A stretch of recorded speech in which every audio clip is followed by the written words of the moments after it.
Loans, mortgage loans, business loans సులభంగా government private banks నుండి ఇప్పించబడును.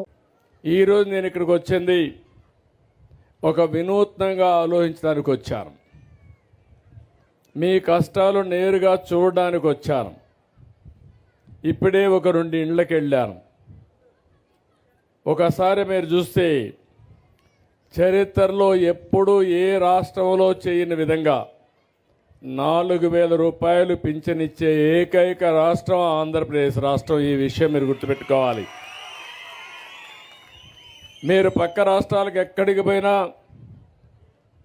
అన్ని రాష్ట్రాల్లో 2,000, 1,000 రూపాయలు అట్లిచ్చే పరిస్థితిలో ఉన్నారు.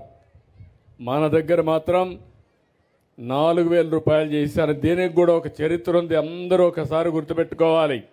అదే మరిగా ఈరోజు మీరు చూస్తే సర్పంచుల్ని, గ్రామాలని బలోపేతం చేస్తున్నాం. 3 వ్యవస్థలు ఉన్నాయి ఇక్కడ, అవి కూడా ఆలోచిస్తున్నాం.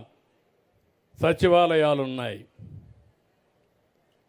అదే మరిగా స్థానిక సంస్థలు ఉన్నాయి, పట్టణాల్లో మున్సిపాలిటీలు ఉన్నాయి, గ్రామీణ ప్రాంతాల్లో పంచాయతీలు ఉన్నాయి. ఇవన్నీ ఏం చేయాలని ఆలోచించి బలోపేతం చేయబోతున్నాం. ఇంకో పక్క వాలంటీర్లు పెట్టారు. ఆ వాలంటీర్లు లేకపోతే ఏమీ కాదని మాట్లాడేవాళ్ళు. ఇప్పుడు వాలంటీర్లు లేకపోతే పింఛనే ఇవ్వలేమని మేలో అయితే 32 మందిని ప్రభుత్వమే హత్య చేసే పరిస్థితికి వచ్చారు. నేనన్నా నాకు అధికారం వస్తే వాలంటీర్లు లేకుండా పింఛన్లు ఎట్లా ఇస్తానో ఇచ్చి చూపిస్తానని ఆ రోజు చెప్పి ఇచ్చి చూపించాను. కానీ ఇప్పుడు వాళ్ళని కూడా ఏం చేయాలని తీసుకుంటాం.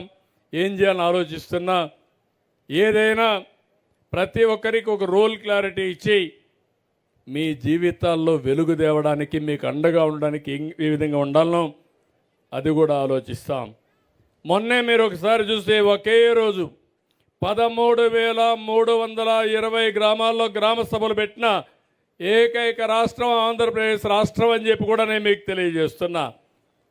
పవన్ కళ్యాణ్ గారు ఒక ఐడియా ఇస్తే బాగుందని నేను కూడా ప్రోత్సహించి అందరం కలిసి ముందుకెళ్ళాం. ఒకే రోజు పెట్టాం. 4,500 కోట్ల రూపాయలకి పనులు శాంక్షన్ చేశాం. ఆ పనులన్నీ కూడా ఇప్పుడు ప్రారంభం అవుతాయని చెప్పి కూడా నేను మీకు తెలియజేస్తున్నా. మొన్నటి వరకు అయితే బ్లీచింగ్ కొట్టడానికి కూడా బ్లీచింగ్ పౌడర్ లేదు.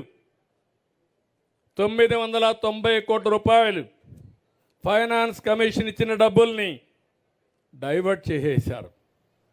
పంచాయతీలు నిర్వీర్యం చేశారు. ఆ 990 కోట్లు ఇచ్చాం. గవర్నమెంట్ ఆఫ్ ఇండియా ఇంకొక 1,200 కోట్లు ఇవ్వాల్సి వస్తే ఆ డబ్బులు కూడా ఇచ్చారు. ఇప్పుడు మీరు చూస్తే ఆ డబ్బులన్నీ ఉన్నాయి. ఇప్పుడే మీ కలెక్టర్తో మాట్లాడినప్పుడు ఏమేం చేయాలనో ఈ గ్రామంలో అవన్నీ అనౌన్స్ చేస్తున్నా. మీకు ఏమాత్రం అనుమానం లేకుండా అన్ని పనులు చేయడానికి ముందుకు పోతాం. పోయిన ప్రభుత్వం ఎంత దుర్మార్గమైన ప్రభుత్వం అంటే ఇప్పుడు మీరు చూస్తే జల్ జీవన్ మిషన్ ఒకటి పెట్టారు. 2019లో పెట్టారు.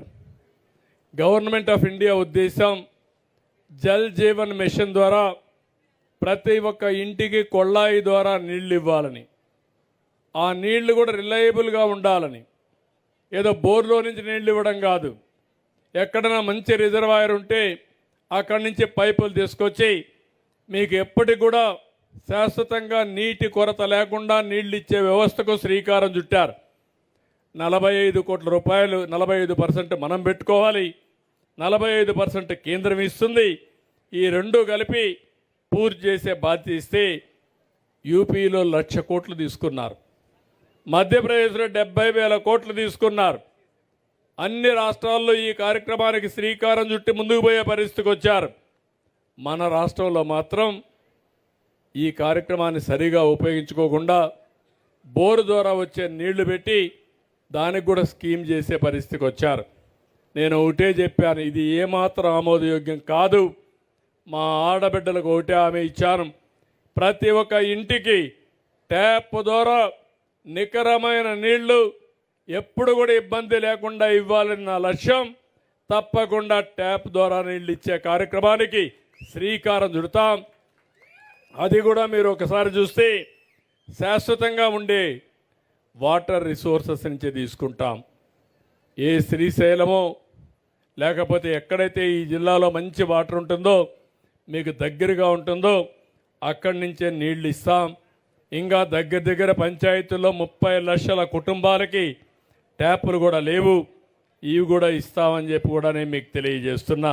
సుమన్ టీవీలో మీ పర్సనల్ అండ్ బిజినెస్ ప్రమోషన్స్ కోసం కింది నెంబర్కి కాంటాక్ట్ చేయండి.